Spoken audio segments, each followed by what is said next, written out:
10 days ago, I was ridiculously behind preparing for National Hardware Show, so I needed to build the absolute minimum viable thing that would still do justice to a really key piece of new hardware that I'm launching.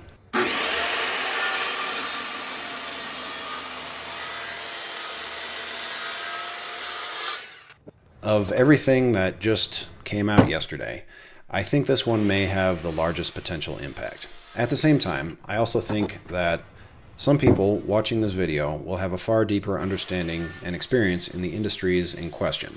So I'll lay it all out, and I'm looking for critique and advice. First, some images from out in the real world as I build the display.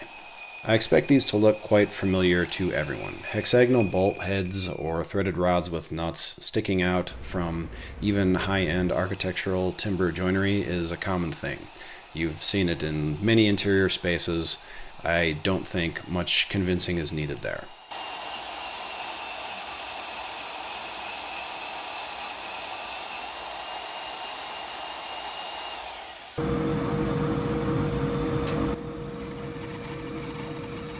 With that much of this Pika screw target revealed, I expect that the savvy among you are wondering how a pretty little screw like this, with all of its complex internal parts, could ever withstand the torque needed for a structural application, let alone preserve the cool unbroken disc even if the required torque didn't break the screw apart, which it probably would. And you would be right. Trying to design a hidden slot screw that stays hidden slot after architectural fastener torque is applied to it is just a no-go. So what's the solution? How about wrong answers only in the comments while I finish this build and then show you.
So there it is. I'm calling this a Pika Cap Screw. It's a solid, half-inch leg-type screw that can be driven in with a standard hex bolt at high torque. Slight deformation of the hex form as that torque is happening is not a problem at all, because behind that hex are threads that fit a Pika screw.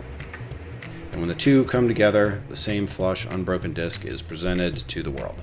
I'm hoping that this simple little timber joint display will resonate with just one business attending National Hardware Show. That's all I need to kick this off. It's on my mind a lot, but with as many times as I see places where a fastener like this could have made an undeniable improvement in the look of a high-end structural design, I'm really hopeful that that one customer is out there and I can get going. And timber joinery is not the only structural fastener opportunity that I think is out there.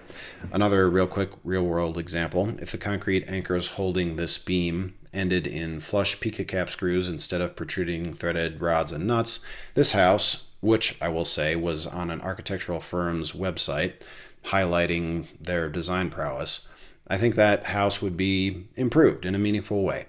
So I'm doing a second quick display with a 1/2-inch machine thread type Pika Cap screw to make that vision clear.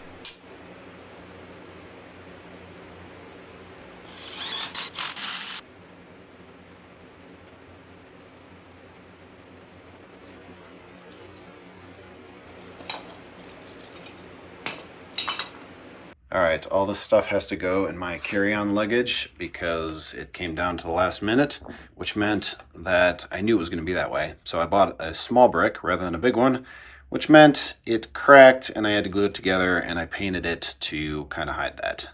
Oh well. Check this out. Pika screw on both sides. How'd I do that? I have to wait on that one.